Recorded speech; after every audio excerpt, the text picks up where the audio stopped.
तो राजन जी, जैसे हम यहाँ कुंभ के मेले में आए हैं, तो आपकी दृष्टि के हिसाब से कुंभ का एक मनुष्य के जीवन में क्या महत्व रखता है? क्यों लोग कहते हैं कि ये इतना जरूरी है? क्या कारण है इस चीज का? क्या है कुंभ? कुंभ कुंभ का मतलब होता है मटका। कुंभ का मतलब होता है घड़ा। अगर आप किसी नदी में हो तो क्या आप उस नदी का इस्तेमाल हमेशा अपने जीवन में कर सकते हो पानी पीने के लिए? नहीं कर सकते ना। तो उसके लिए क्या करना पड़ेगा?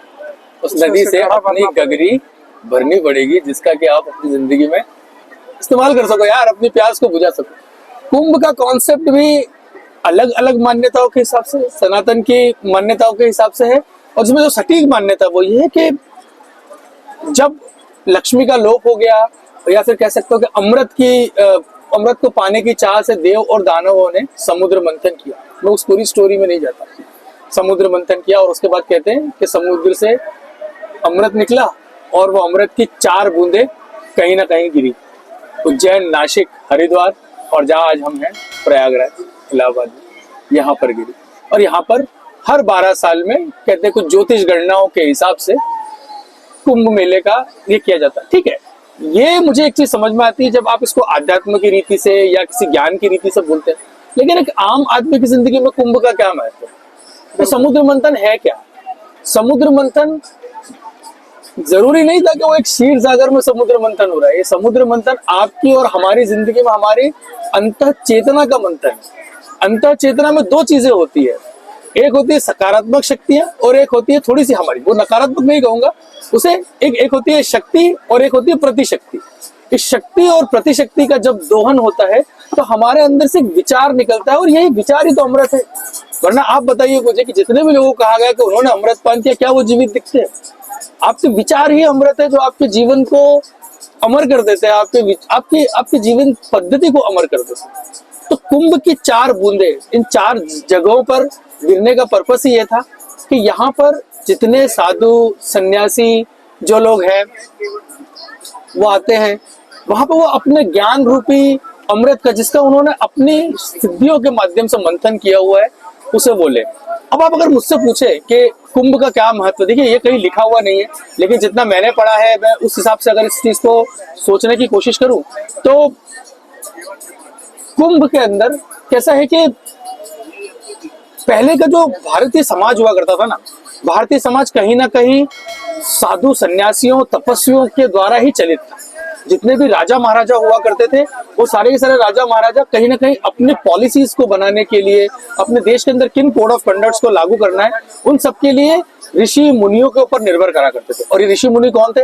ये ऋषि मुनि समाज से भागे हुए लोग नहीं, ये ऋषि मुनि जितने भी थे ये हमारे साइंटिस्ट थे, ये बहुत बड़े फिलोसोफर्स थे जिन्होंने जीवन के तथ्यों को समझा, जो समाज के बीच में रहते थे, और समाज के बीच में रहकर समाज के अंदर आप कैसे अपना उत्थान कर सकते हैं, उनके ऊपर ये शोध करते थे। और ये शोध करने के बाद में मेरा ऐसा मानना है कि राजा शायद उन्हें बुलाते होंगे अलग अलग जगह से, अलग अलग तपस्वी जिन्होंने अलग अलग प्रकार की साधनाएं करी थी, अलग अलग प्रकार से अपना ज्ञान अर्जित करा था, अलग अलग प्रकार से अपनी रिसर्चेस की थी, ये सब इकट्ठे होते होंगे।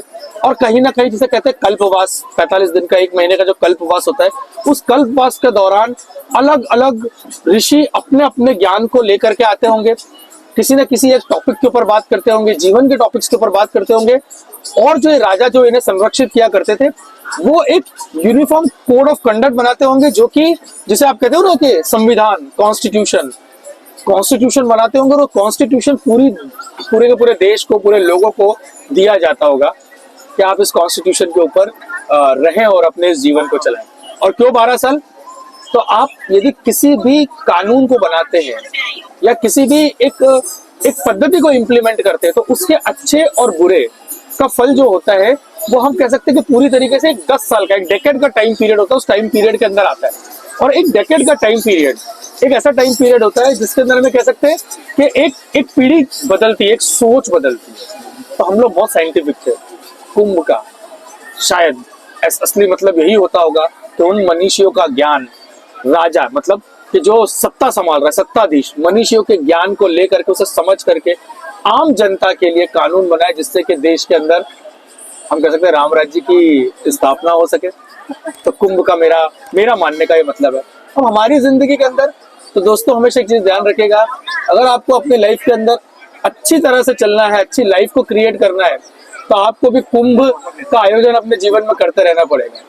अपने आप का इंट्रोस्पेक्शन, अपने लाइफ का इंट्रोस्पेक्शन, अपने गोल का introspection, and I am talking about long term goal. तो 10 वर्षों के हिसाब से आप बनाइए, अपने कुछ गुरु, अपने कुछ टीचर्स, अपने कुछ ऋषिज को अपने साथ में रखिए, जो आपके साथ में इंट्रोस्पेक्शन कर सके, आपको सही रास्ता बता सके। And this is very important for the business people and the entrepreneur. तो कुंभ के मेले में आए हैं हम, अब डुबकी लगाएंगे, मजे करेंगे। हर हर महादेव, धन्यवाद। हर हर महादेव, धन्यवाद।